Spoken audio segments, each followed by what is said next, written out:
اهلا اهلا. تعالوا النهارده نعمل الطواجن الحلوه دي. طريقتها سهله جدا وبسيطه. عاملين كوسه وبطاطس باللحمه المفرومه، تحفه تحفه تحفه. تعالوا النهارده نشوف الفيديو الحلو ده اتعمل ازاي. بس اللي لسه ما يعرفنيش، انا مطبخ ست هانم. يلا بينا نبتدي الوصفه بتاعتنا ونقول بسم الله. يلا بينا نبدا الفيديو. يلا نبتدي ونقول بسم الله. معايا كوسه ومعايا بطاطس. هعمل اكل النهارده خطير، هتعجبكم جدا جدا. انا في البدايه هقشر الكوسه. طبعا تقشيرها سهل، بس ايه، ممكن في ناس بتبقى ساعات مستطعبه الامور، إيه، ويقول لك ده امر صعب. احنا هنقشر الكوسه كده. في ناس بتعملها بحالها، يعني من غير ما تشيل الحته الخضرا دي. بس ايه، انا بحب اعلمكم، يعني انا عارفه ان انتوا كلكم شاطرين، بس إيه، بعمل حساب اللي فيه بنات لسه بتبقى متجوزه، ما بتبقاش لسه في حاجات بتبقى لسه مش عارفاها. بنوتات صغننه بتبقى عايزه تطبخ بس. فانا هقشر كده، هعمل لكم واحده بس تبقوا بس انتوا ايه عارفين الطريقه اهي. قشرتها كده من فوق ومن تحت، وشلت كده كل البواقي اللي موجوده. خلاص، طيب هنعمل ايه كمان؟ اقول لكم، استنوا خليكم معايا. معايا دول معايا دول المفروض بنعمل بيهم البتنجان والكوسه. خلاص، طب انا المفروض غسلت الكوسه من بره. هجيب اول واحده زي ما انا قلت لكم، انا هعمل معاكم واحده بس اهي. هجيب دي اللي هي إيه الاداه دي، وهقوم ايه حطها هنا اهو كده، مدخلها كده جواها. طبعا لان الكوسه اصعب حاجه فيها اللي هي بتتقطع، بتتكسر منك. دي اسهل حاجه للكوسه اهي. بالراحه خالص، يعني ما تكيش عليها جامد. طبعا انا بقول للبنات، طبعا عارفه كلنا شاطرين، بس دي للبنات اللي لسه مبتدئه خالص، ما بتعرفش تعمل او تعمل طبيخ مثلا لسه في الاول. وهجيب بقى دي وهشيل ايه، هشيل كده ايه. خلاص طلعت معايا اهي بكل سهوله. انا محتاجه دول عشان احطهم في الصينيه بتاعتي من تحت. وببقيتها كده في حته صغنونه كده خالص. انا هوريكم قد ايه سمكها جميل اهي. بصوا، خلاص، سهله سهله سهله اهي. من جوه نضفت اهي، حتى سمك الكوسه اهو. وما يبقى تحطي فيها لحمه، نحشيها النهارده لحمه إيه او رز او اي حاجه براحتك. إيه السمك بتاعها حلو، ولا هي خفيفه ولا هي تقيله، لا جميله اهي. شايفين؟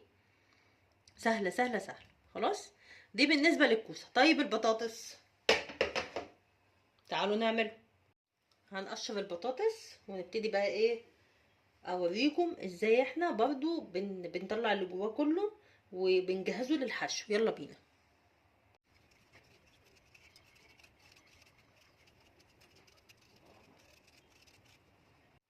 بصوا بقى، انا بعد ما قشرت البطاطس غسلته. في طريقتين. في طريقه ناس بتقسم البطاطسايه كده كده اهو بالنص، وتطلع اللي جواها وتحشيها. انا ما بعملهاش كده، وبرضو كل واحد حر في طريقته. يعني انا بعملها ازاي؟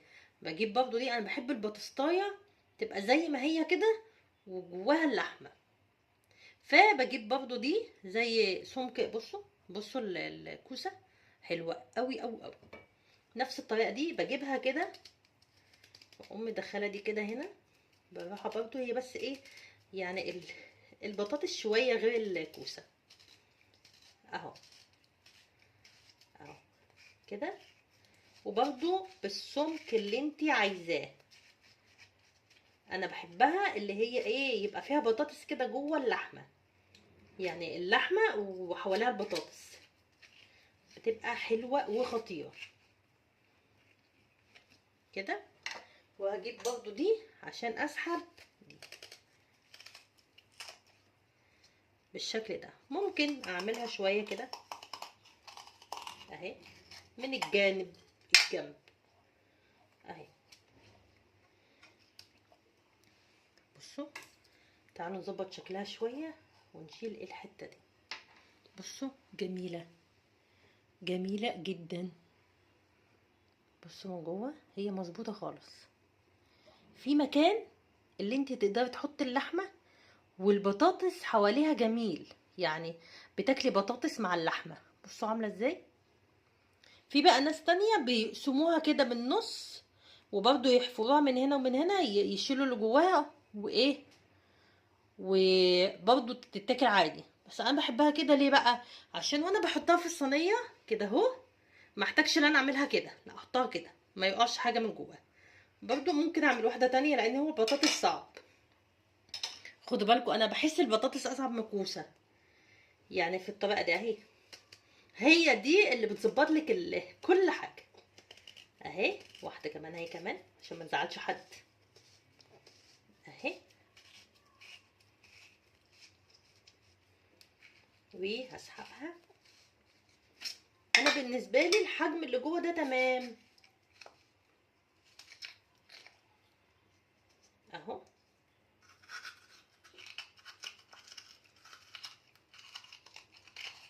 طبعا دي سهله جدا والله، وايه تاخد معاكي حاجه. برضو اهي شلت شويه من الجوانب اهي، اهي برضو نفس الطريقه، حلوه حلوه حلوه حلوه، خطيره برضو نفسها اهي. خلاص هكمل بقى الباقي وهرجع لكم. انا اهو خلصت اهو البطاطس كله زي ما قلت لكم. انا مش عامله كميه، تمام. انت ممكن تضاعفي الكميه، ممكن تعملي اكبر. خلاص تمام. هحط بقى البطاطس هشطفه وهحطه في شويه ميه علشان البطاطس ما يسودش. خلاص. وهبتدي اعصق اللحمه، يلا بينا. هنزل بشويه زيت، تمام، مكعب زبده، ومعايا هنا بصلتين.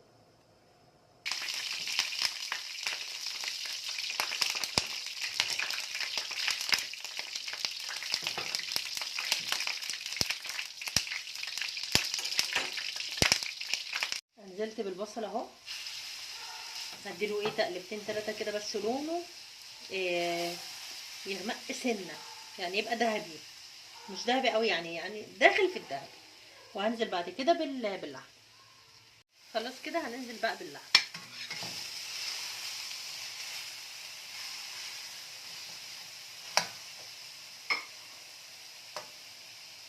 انا هنا هحط فلفل، انا بهتم بقى بالفلفل هنا في اللحمه، يعني يعادل مثلا معلقه مليان صغير. خلاص. وهحط ملح، انت بقى بتحدقي زي ما انت حابه. طبعا حدق الملح هنا حاجه، وحدق الملح في الكوسه والبطاطس حاجه تانية. هقلب بقى تقليبه وهي كده ايه هتبقى خلاص. هسيبها 5 دقايق كمان إيه على النار وهي كده تبقى استوت خلاص كده تمام. واشيلها عشان نبتدي بقى ايه نكمل بقيه الطبخه بتاعتنا. يلا تعالوا نبتدي نعمل الكوسه. خلاص انا حطيت ده كده وعملت واحده. طيب هنعمل ايه؟ هجيبها اهي، بصي اللحمه سخنه، تمام.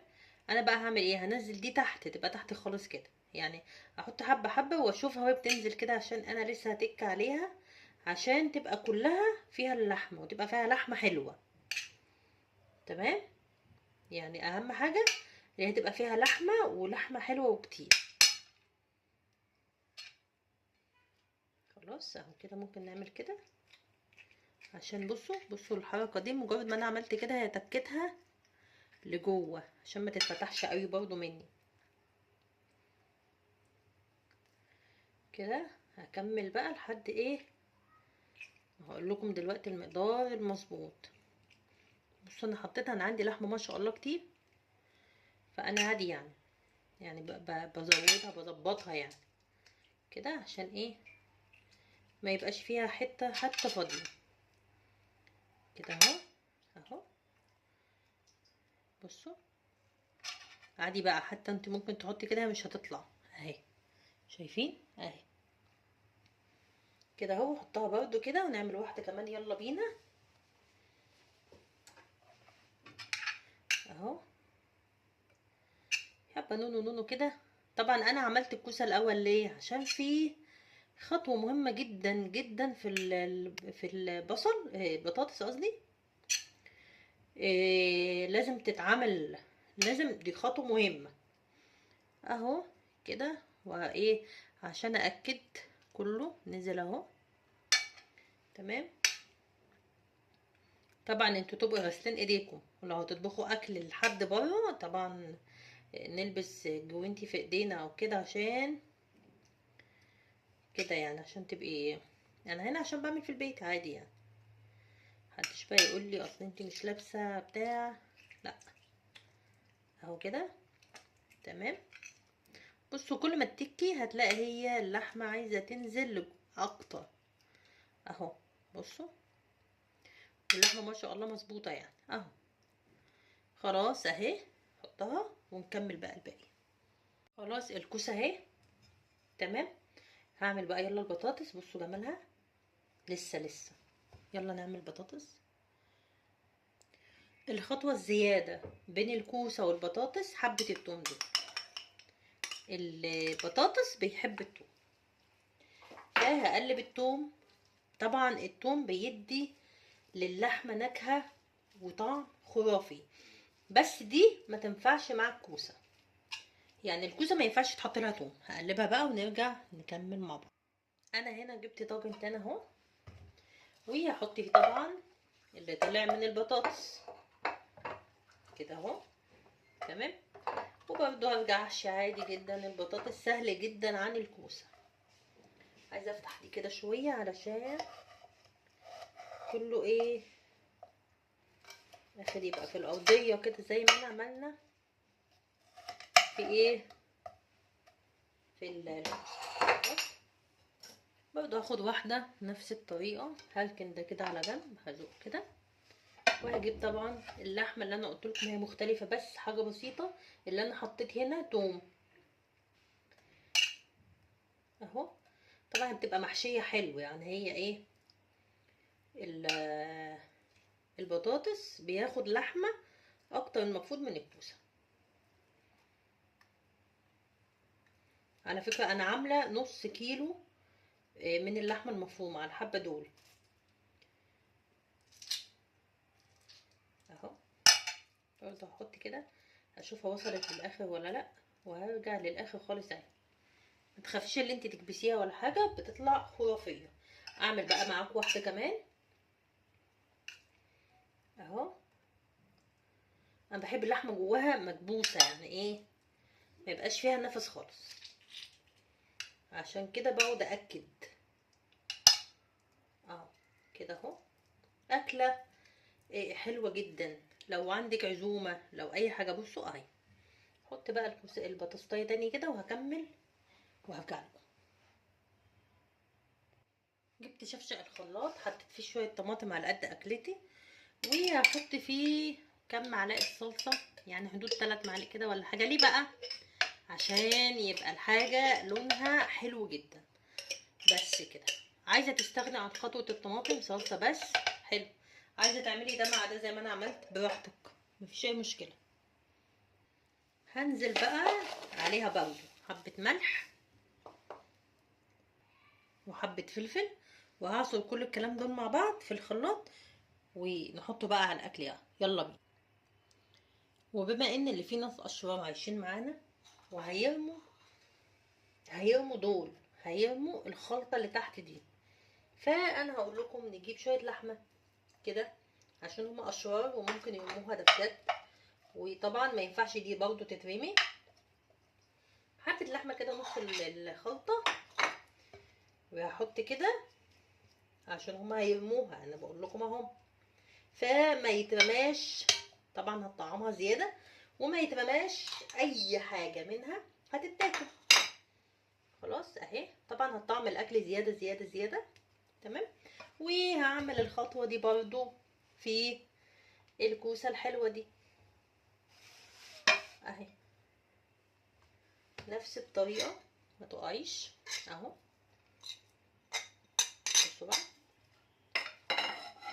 انا طبعا في كوسايه يعني كانت اصلا ايه، هي مكسوره اصلا من وهي اصلا عندي يعني اهو تمام. هحط الكوسه برضو تاني اهو زي الشطره، قولوا لي شطره اهوت بالطريقه دي اهي كده. ننزل بقى بالخليط الجميل. بس احنا بس ايه، عايزه ادوق إيه، اشوف اشوف كده دونيته. مظبوط جدا.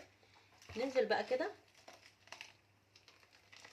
حبه هنا، وطبعا حبه في الكوسه. خدوا بالكم الكوسه بقى طبعا بتنزل ميه. تمام.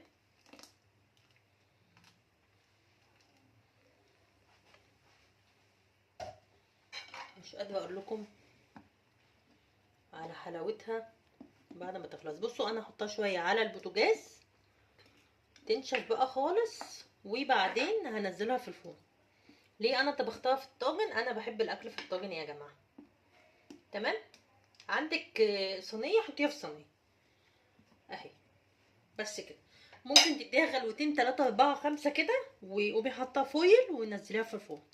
بس انا فرني مش عالي يعني، مش احسن حاجه، فانا بحب ايه احطها على البوتاجاز عشان انجز وقت. شكلها رهيب. يلا اما تخلص بقى هعمل بقى شويه رز ابيض، واما تخلص هطلعها لكم. احنا خلصنا، ايه رايكم؟ طالع الاكل رهيب. اهي البطاطس واهو الكوسه مستويين حلو جدا. تعالوا بقى يلا ندوق. بصوا من الجمال، تحفه تحفه تحفه. تعالى احنا نشيل دي هنا كده. ماشي، بصوا شايفين؟ رهيبه. تعالوا بقى ندوق. بسم الله الرحمن الرحيم.